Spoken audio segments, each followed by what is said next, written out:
RC Boat Components Overview. Remote Controller Guide.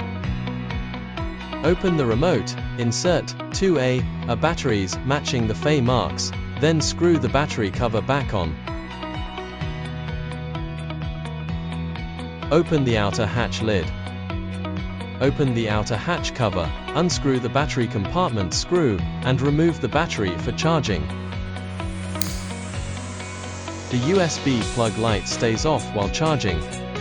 Once fully charged, the red light on the USB plug turns on. Reconnect the battery plug to the boat plug. Close the battery cover securely to prevent water from entering. Then firmly fasten the hatch lid. Pair one boat at a time. Turn on one remote. The remote light will blink. Place only one boat in the water at a time. When both the remote and boat lights stay solid, that boat is paired. Repeat the same steps with the second boat and the other remote. Move forward. Move backward.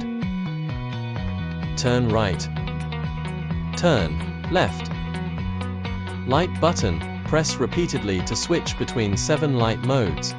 Press the 8th time to turn the light off completely. Short press this button to spray water, and press it again to stop. If the boat drifts when moving straight, manually adjust the rudder to correct the direction.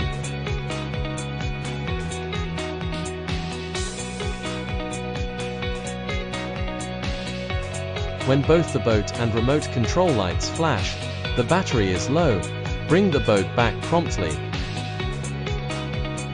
In low power mode, the boat light stays red and cannot switch to other lighting effects. When the remote control light flashes rapidly, the signal is weak. Bring the boat back promptly.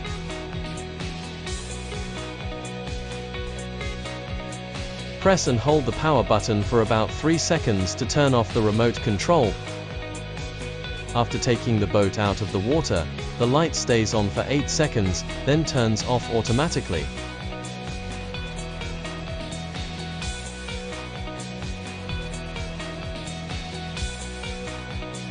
Dry the toy boat, open the hatch, and remove the battery. Post-play care takes only 30 seconds. Thanks for watching. Questions? We're on the box.